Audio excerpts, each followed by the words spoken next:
नमस्कार, मैं Ravish Kumar. Hindu code bill, इस बिल के बारे में हम आज बात करेंगे। मुझे उम्मीद है आप इस वीडियो को भी पूरा देखेंगे। यह सही है कि डॉक्टर भीमराव अंबेडकर के इस्तीफे का मुख्य कारण था हिंदू कोड बिल का वापस लिया जाना। इस कारण से यह कोड बिल भारत की राजनीति के इतिहास का एक निर्णायक मोड़ बन जाता है। लेकिन यह किसके विरोध से पास नहीं हुआ, उससे पर्दा हटाना बहुत जरूरी है। इसका इतिहास ठीक से नहीं जानने के कारण ही कुछ भी दावा कर दिया जाता है। यही कारण है कि राज्यसभा में अमित शाह भी अपने बयानों के कारण उलझ गए।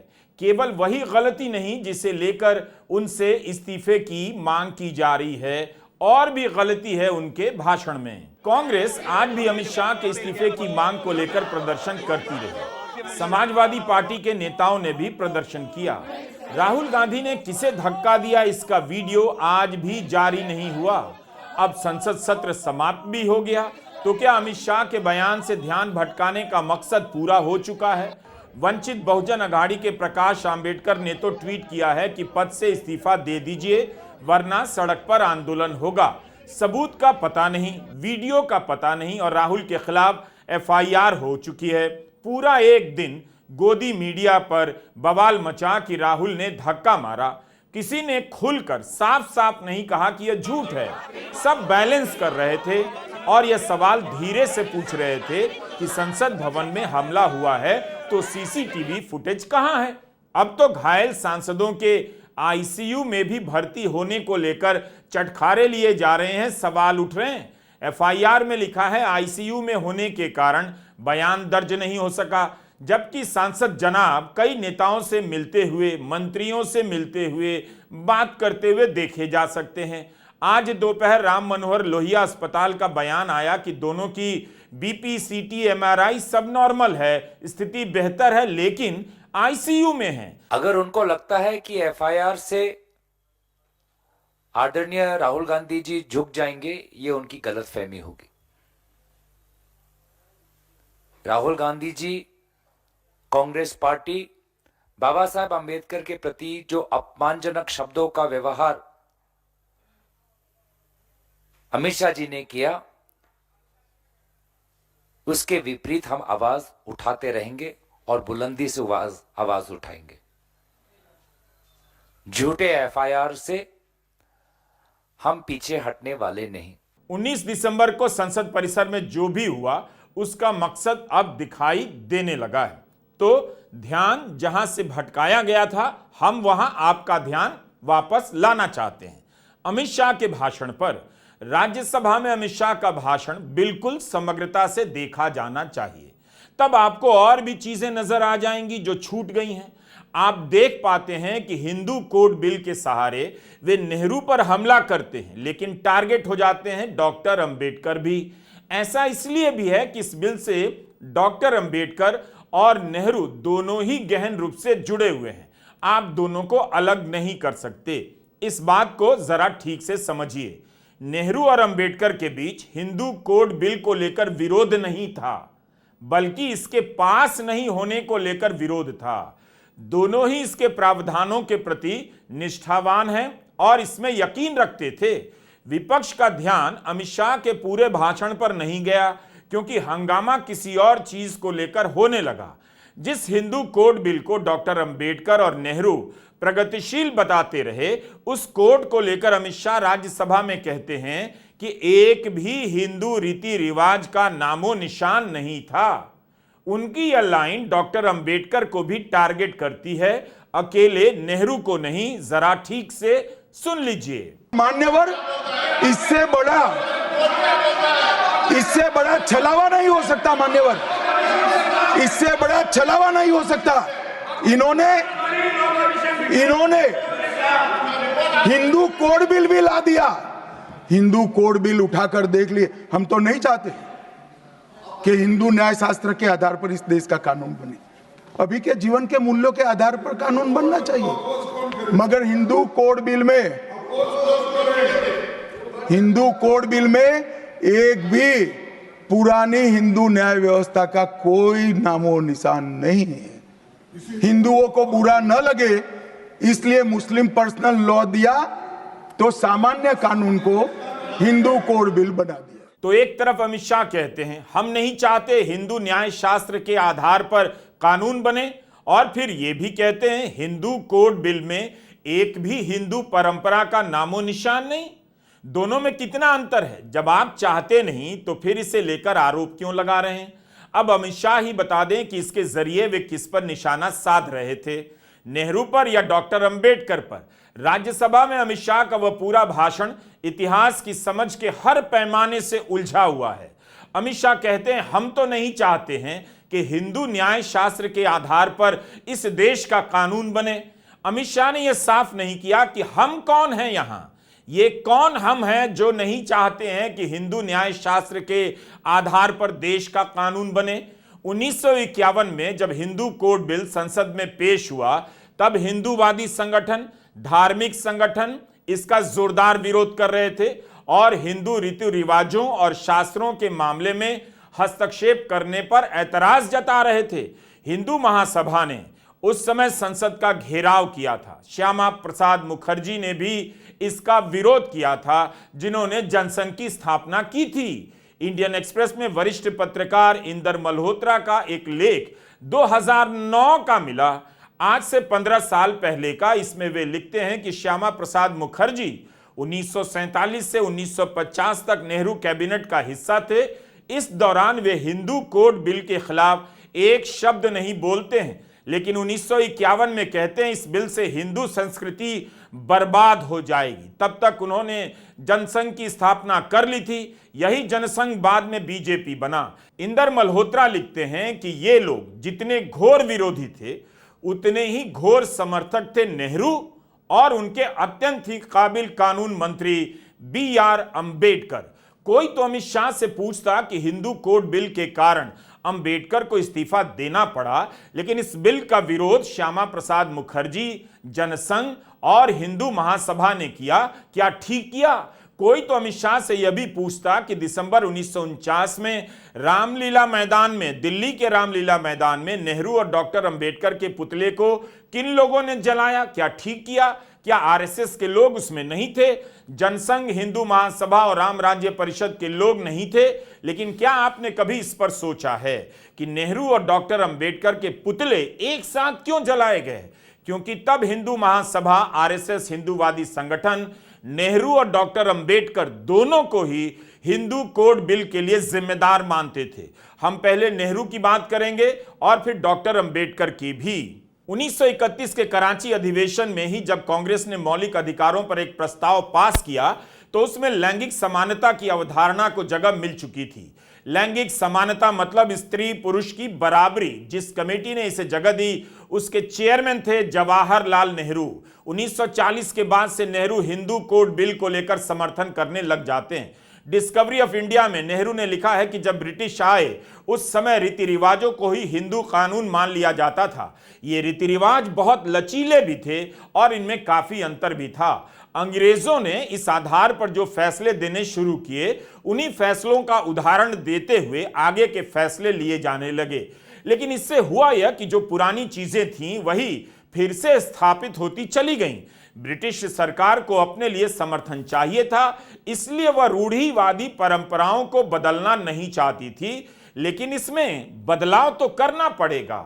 19 दिसंबर 1949 को संसद में प्रधानमंत्री नेहरू कहते हैं, मैं नहीं चाहता सदन हिंदू कोड बिल के महत्व को लेकर जरा भी संदेह करे, बल्कि अगर इस समाज को आगे बढ़ना है तो इसे हर मोर्चे पर लागू करना होगा। यह नेहरू का बयान है। उसके बाद आपको पता होगा कि BN राव की अध्यक्षता में एक कमेटी देश भर का दौरा करती है।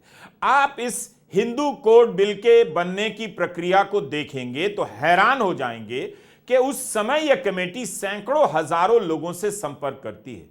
देश के कई बार संघ, बॉम्बे बार संघ से लेकर बेलगाम बार संघ, मोतिहारी से लेकर मुजफ्फरपुर बार संघ की राय ली जाती है। ज्यादातर वकीलों का संगठन हिंदू कोड बिल का विरोध करता है। प्रेस इसके प्रावधानों के खिलाफ धुआंधार लिखने लग जाता है।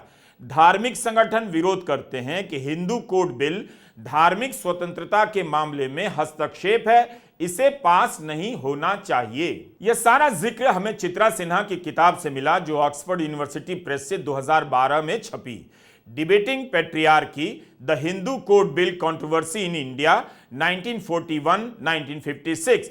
हमारी गुजारिश है कि ज्यादा जानकारी के लिए इस किताब को और हिंदू कोड बिल पर आए दूसरे शोध परक लेखों को आप खुद से पढ़ें। यह सब मसला 1 मिनट के रील में नहीं बताया जा सकता। कोई प्रोफेसर अगर इस पर लेक्चर लेगा तो उसे कम से कम 4-5 क्लास लग जाएंगे। ध्यान रहे आप रवीश कुमार ऑफिशियल का वीडियो देख रहे हैं जो बहुत मेहनत से तैयार किया जाता है, यह रील नहीं है। चित्रा सिन्हा इसी किताब में बता रही हैं कि हिंदू कोड बिल की यात्रा कहां से शुरू होती है और उस यात्रा से गांधी और नेहरू कैसे जुड़ते हैं। अब वे यह भी बताती हैं कि डॉक्टर अंबेडकर के लिए हिंदू कोड बिल कैसे उनकी पहचान का हिस्सा बनता है। यह बहुत जरूरी है। चित्रा सिन्हा ऐतिहासिक साक्ष्यों के आधार पर दिखा रही हैं और लिख रही हैं कि हिंदू कोड बिल का जबरदस्त विरोध केवल इसके प्रावधानों को लेकर नहीं हुआ बल्कि डॉक्टर अंबेडकर के कारण भी हुआ। चित्रा सिन्हा कहती हैं कि डॉक्टर अंबेडकर जितना ज्यादा इस बिल को पास कराने का प्रयास करते, जोर देते, उतना ही ज्यादा उनका विरोध होने लग जाता। ध्यान रहे हिंदू कोड बिल के समर्थक नेहरू भी हैं और डॉक्टर अंबेडकर भी, लेकिन विरोध डॉक्टर अंबेडकर का ज्यादा होता है उनकी जाति के कारण, उनके प्रति नफरत के कारण। करने वाले कौन थे और वो आज भी किसकी तरफ हैं, जब यह सच्चाई आप जानेंगे तो सारी बातें साफ हो जाएंगी। चित्रा सिन्हा अपनी किताब में दिखाती हैं कि अपर कास्ट नेतृत्व और समाज डॉक्टर अंबेडकर को पसंद नहीं करता था। 1927 में उन्होंने मनुस्मृति का दहन किया। वो एक ऐतिहासिक घटना थी। उस घटना के कारण नाराजगी भी थी और हिंदू कोड बिल को लेकर संदेह भी किया जाने लगा क्योंकि इससे डॉक्टर अंबेडकर हर हाल में पास कराना चाहते थे। हिंदूवादी और कांग्रेस के भीतर के जातिवादी सोच के लोग डॉक्टर अंबेडकर का इतना विरोध करने लगे कि एक स्तर पर नेहरू यह भी सोचने लगे कि अगर कोई दूसरा कानून मंत्री हो तो शायद यह पास भी हो जाए। ऐसा चित्रा सिन्हा लिखती हैं। वो दिखा रही हैं कि हिंदू कोड बिल का विरोध अंबेडकर के कारण भी बड़ा हो गया था। इस सच को छिपाने से किसे लाभ होगा आप समझ सकते हैं। तो doctor Ambedkar Hindu code bill पर जरूरत से ज्यादा क्यों जोर दे रहे थे, अब इस प्रक्रिया को समझना बहुत जरूरी है। इस बिल को तैयार करने के लिए डॉक्टर अंबेडकर ने खुद को पूरी तरह झोंक दिया। चित्रा सिन्हा लिखती हैं कि उन्होंने हिंदू धर्म ग्रंथों, रीति रिवाजों का खूब अध्ययन किया। विवाह, तलाक और संपत्ति में हिस्सेदारी से संबंधित मिताक्षरा और दया भाग का अध्ययन किया। अन्य छोटे छोटे समुदायों के रिवाजों का भी अध्ययन किया। इन सब के अध्ययन के बाद डॉक्टर अंबेडकर पूरी तरह संतुष्ट हो गए, कन्विंस हो गए कि हिंदू कोड बिल पास होना ही चाहिए। इस बिल के प्रति उनका समर्पण ख्याली नहीं था, किसी जिद के कारण नहीं था, बल्कि गहरे अध्ययन के बाद वे इस नतीजे पर पहुंचे थे। पढ़ाई लिखाई की थी तब जाकर अपनी राय बनाई थी। मोटा मोटी यह बात है। अपने अनुभवों और गहरे रिसर्च के कारण ही डॉक्टर अंबेडकर इस नतीजे पर पहुंचे कि भारत में जाति और लिंग के आधार पर जो शोषण होता है उसका आपस में गहरा संबंध है। डॉक्टर अंबेडकर इस राय पर पहुंचते हैं कि जाति और लिंग के आधार पर जो शोषण है, गैर बराबरी है, उसे हम यूं ही नहीं छोड़ सकते। इसे ठीक किए बिना संविधान में आर्थिक समानता के जो भी अधिकार दिए गए हैं उसका कोई मतलब नहीं रह जाता। इसी समझ के कारण ही doctor Ambedkar Hindu code bill pass कराने को लेकर बेचैन हो गए। उनका कहना था कि हिंदू समाज हमेशा मानता रहा है कि कानून बनाने का काम भगवान या स्मृति का है, हिंदू समाज को बदलने का कोई अधिकार नहीं। इस कारण पीढ़ियों से वही कानून चला आ रहा है। समाज ने कभी अपनी इस शक्ति और जवाबदेही को स्वीकार ही नहीं किया कि आर्थिक और वैधानिक जीवन में बदलाव भी हो सकता है। पहली बार हम हिंदू समाज को समझा रहे हैं कि बड़ा कदम उठाएंगे। चित्रा सिन्हा लिखती हैं कि डॉक्टर अंबेडकर ने इस बिल को अपनी पहचान बना ली, बल्कि कहने लगे कि उनका जितना योगदान संविधान के निर्माण में है उतना ही हिंदू कोड बिल के निर्माण में भी है। अंबेडकर ने दलित और महिलाओं के शोषण की जड़ को पकड़ लिया था। उन्हें लगा कि यह बिल पास होगा तो दोनों में आर्थिक आजादी आएगी। नेहरू भी हिंदू कोड बिल के समर्थक हैं और डॉक्टर अंबेडकर भी, लेकिन इसे लागू करने का, इसे पास कराने का दोनों का नजरिया थोड़ा अलग हो जाता है। डॉक्टर अंबेडकर किसी पार्टी के नहीं थे, वे समाज सुधारक और कानून मंत्री के नाते सोच रहे थे। नेहरू के सामने 1952 का पहला आम चुनाव था। हिंदू महासभा हिंदू कोड बिल का घोर विरोध कर रही थी, उनकी पार्टी में भी विरोध था। प्रेस से लेकर धार्मिक संगठन इसके खिलाफ हो गए थे। नेहरू को लग गया था कि संसद में यह बिल पास नहीं होता, क्योंकि कांग्रेस के सदस्य भी विरोध करने लगे थे। जनसंघ के संस्थापक और बीजेपी के लिए आदरणीय महापुरुष श्यामा प्रसाद मुखर्जी इसके विरोध में थे। क्या अमित शाह कहेंगे कि श्यामा प्रसाद मुखर्जी ने हिंदू कोड बिल का विरोध कर डॉक्टर अंबेडकर का अपमान किया? क्यों नहीं कह सकते हैं। जब नेहरू से सवाल पूछ सकते हैं तो श्यामा प्रसाद मुखर्जी से भी पूछ लें, उन्होंने विरोध क्यों किया। नेहरू तो बिल का विरोध नहीं कर रहे थे जिस तरह से श्यामा प्रसाद मुखर्जी कर रहे थे। संसद में हिंदू कोड बिल को लेकर समर्थन नहीं था। क्या ठीक चुनाव से पहले के सत्र में नेहरू इसके विरोध को झेल सकते थे? नेहरू ने एक राजनीतिक फैसला लिया कि चुनाव के बाद इसे वापस लाया जाएगा, अभी फिलहाल वापस लेते हैं। अमित शाह यह नहीं बताते कि इसे सदन में पेश करने का फैसला भी तो नेहरू का था, उनके मंत्रिमंडल का था। उसका श्रेय नेहरू को क्यों नहीं दिया जाता है? चूंकि नेहरू कैबिनेट के सदस्य थे डॉक्टर अंबेडकर, इस नाते उन्हें झटका लगता है और वे अपना इस्तीफा श्यामा प्रसाद मुखर्जी और हिंदू महासभा को नहीं देते हैं, नेहरू को देते हैं, क्योंकि वही उनके प्रधानमंत्री थे। और उन्हीं को लिखे पत्र में हिंदू कोड बिल को लेकर वे प्रमुखता से कारण बताते हैं। हिंदू कोड बिल सितंबर-अक्टूबर 1951 के सत्र में आया था। 17 सितंबर को हिंदू कोड बिल दिवस मनाया जा सकता है, जिस तरह से 17 सितंबर को प्रधानमंत्री नरेंद्र मोदी का जन्मदिन मनाया जाता है। तो यह पहले आम चुनाव से पहले का आखिरी सत्र था। इसके एक एक प्रावधान पर बहस चल रही थी और तब इसे पास किया जा रहा था। इसमें समय लग रहा था। दूसरा, बाहर विरोध भी जबरदस्त हो रहा था। हमेशा ध्यान रखें, केवल संसद में नहीं बल्कि संसद के बाहर भी। इसलिए हिंदू कोड बिल पहले आम चुनाव से पहले वापस ले लिया जाता है और डॉक्टर अंबेडकर को गहरा झटका लगता है, सदमा लगता है। एक तरह से देखें तो यह बिल नेहरू के कारण नहीं गिरा, बल्कि उस प्रचंड विरोध के कारण जो हिंदू महासभा, जनसंघ और धार्मिक संगठन के लोग कर रहे थे। आज भी ऐसा होता है। दिसंबर 2019 में मोदी सरकार नागरिकता कानून लाती है, खूब विरोध होता है, तब भी पास कर देती है। इसकी क्या जरूरत थी, यह अलग मसला है। लेकिन इस कानून के पास होने के बाद यही मोदी सरकार कई साल तक इसके नियम नहीं बनाती है। जिस असम का हवाला देकर यह कानून बनाया गया, इस कानून के पास होने के बाद वहां जब तुरंत चुनाव हुआ तो उसमें जिक्र ही नहीं आया। 4 साल तक नियम नहीं बने। प्रधानमंत्री ने कभी आपको बताया क्यों नहीं बने? लेकिन इस बिल को वापस लेने के बाद नेहरू डॉक्टर अंबेडकर को बाकायदा पत्र लिखते हैं, कारण बताते हैं। लिखते हैं कि रही बात हिंदू कोड बिल की, तो आप जानते हैं कि हमें न केवल सदन में बल्कि सदन के बाहर भी इसके विरोध का सामना करना पड़ रहा है। अगर हम दुनिया की श्रेष्ठ इच्छा शक्तियों का भी इस्तेमाल कर लें तब भी इस विरोध को दरकिनार कर तुरंत पास नहीं करा सकते। नेहरू डॉक्टर अंबेडकर को लिखे पत्र में कहीं भी कारणों को नहीं छिपाते हैं। क्या नेहरू बिल के विरोध को लेकर डॉक्टर अंबेडकर से झूठ बोल रहे थे? नहीं बोल रहे थे, बल्कि उन्हें बार बार और हर तरह से आदरपूर्वक यही बता रहे थे कि बहुत ज्यादा विरोध है, हम समय आने पर इसे पास करा लेंगे, मगर अभी नहीं लगता। जो भी है वो लिखित पत्रों में है। उन पत्रों को पढ़कर आप नहीं कह सकते कि नेहरू ने प्रधानमंत्री होने के नाते डॉक्टर अंबेडकर को नजरअंदाज किया, उनसे अभद्रता की या बाहर जाने का रास्ता दिखा दिया। कम से कम दोनों अपने अपने कारणों को लेकर एक दूसरे से बात कर रहे हैं, लिख रहे हैं।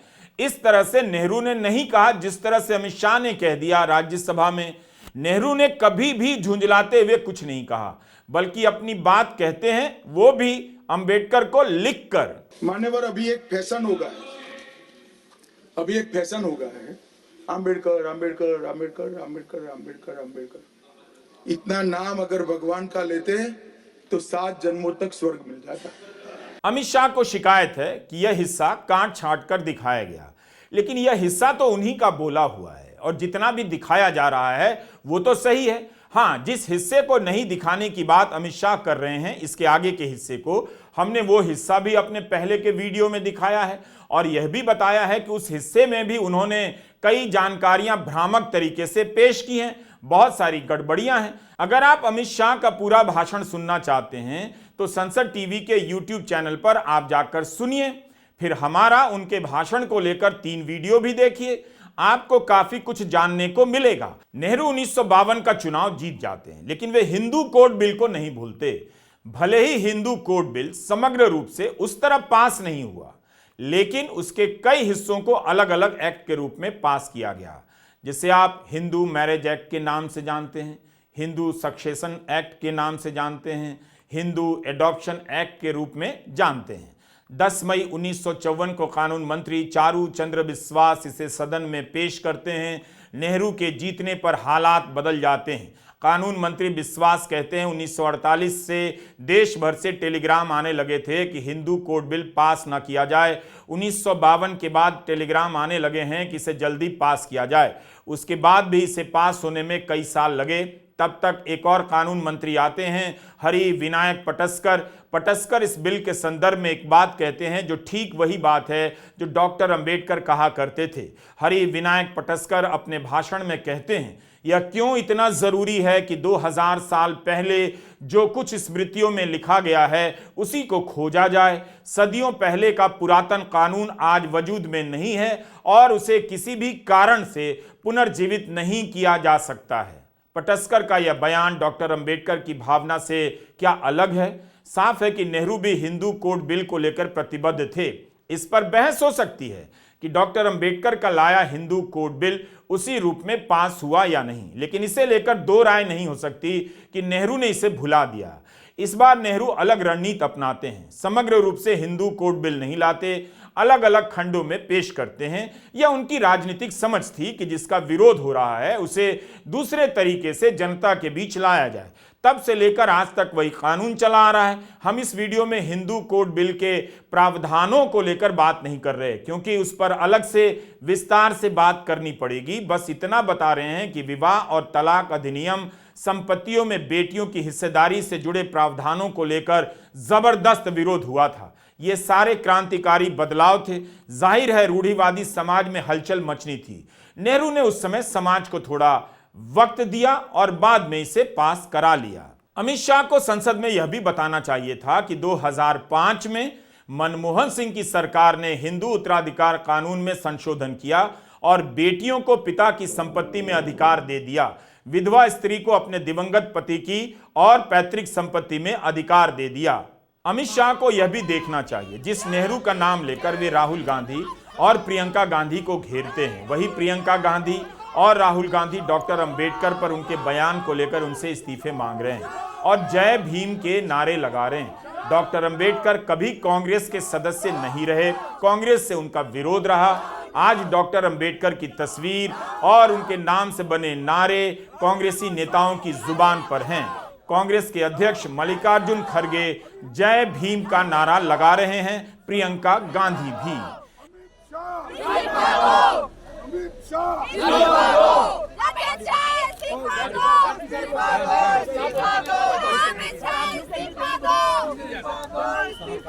यह तो अब तक साफ हो गया होगा कि उस समय केवल हिंदू कोड बिल का विरोध नहीं हो रहा था, डॉक्टर अंबेडकर का भी हो रहा था। जातिगत हमले हो रहे थे और कौन कर रहा था?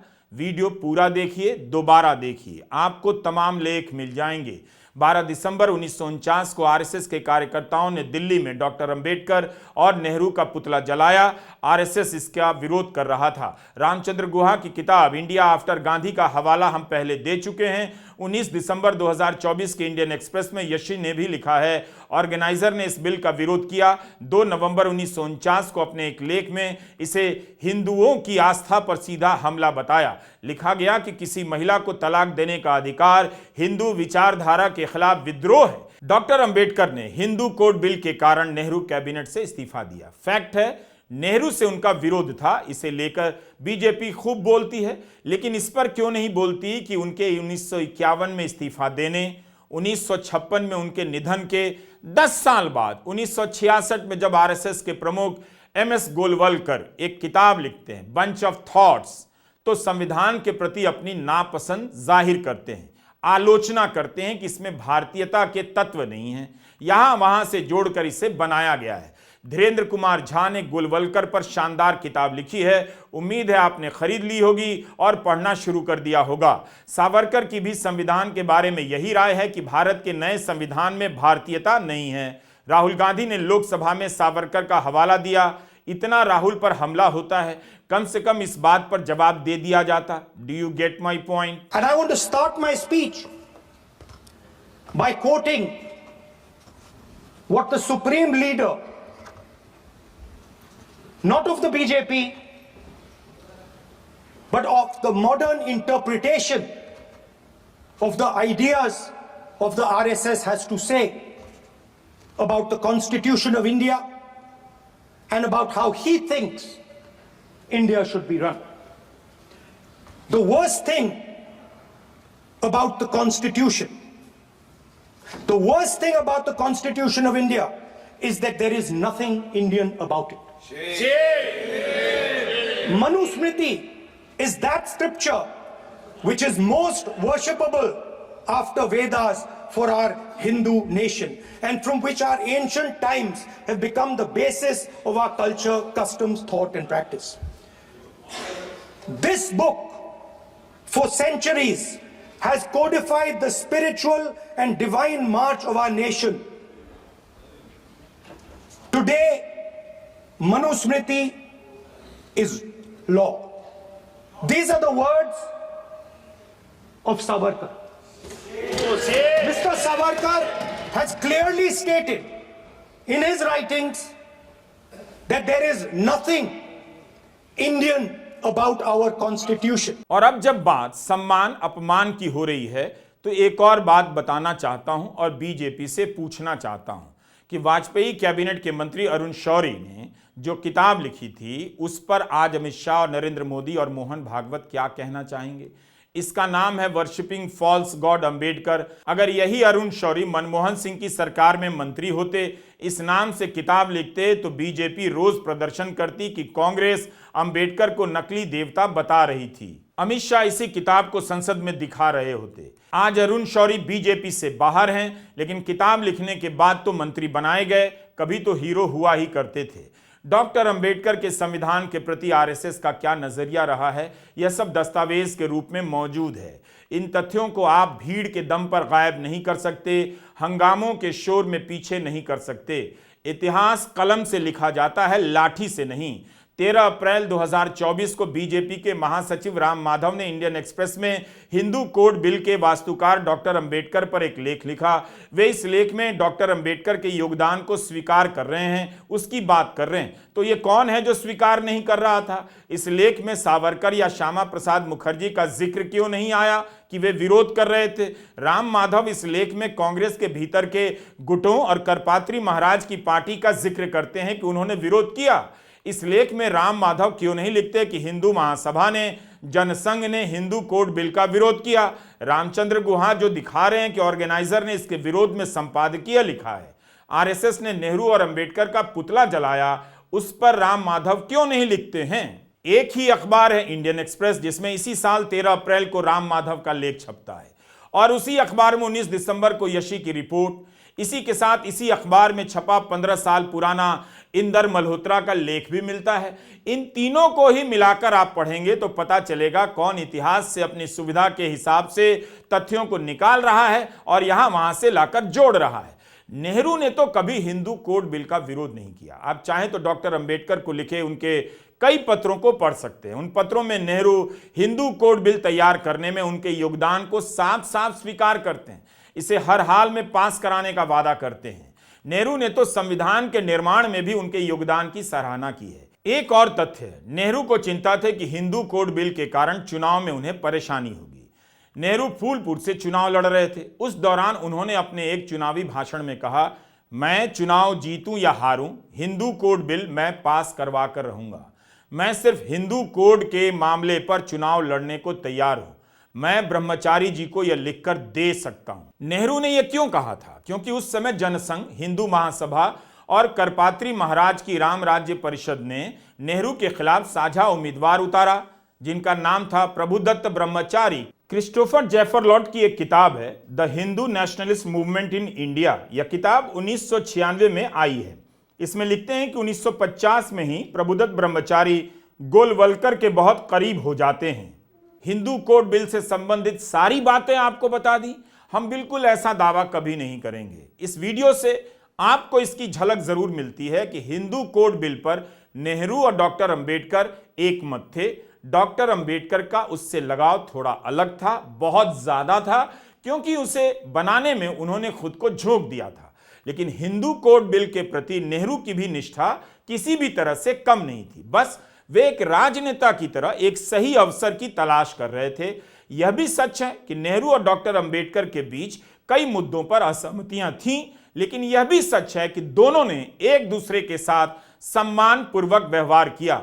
अगर कोई डॉक्टर अंबेडकर का विरोध कर रहा था तो आरएसएस, हिंदू महासभा, जनसंघ और अन्य हिंदूवादी संगठन। हिंदू कोड बिल का विरोध इसलिए भी हुआ क्योंकि उस समय का समाज रूढ़िवादी तो था ही, लेकिन क्या आपको बताया जाता है कि उसी विरोध के तूफान में हंसा मेहता, जी दुर्गाबाई, रेणुका रे और सुचेता कृपलानी जैसी महिला सदस्य भी थीं जो हिंदू कोड बिल का समर्थन कर रही थीं। देश भर के महिला संगठनों ने इसका समर्थन किया था। यह लड़ाई मर्दों और औरतों के बीच थी जो धर्म के सहारे लड़ी जा रही थी। अब आपको दिख जाएगा कि औरतों के अधिकार के लिए लाए जा रहे हिंदू कोड बिल का विरोध कौन कर रहा था।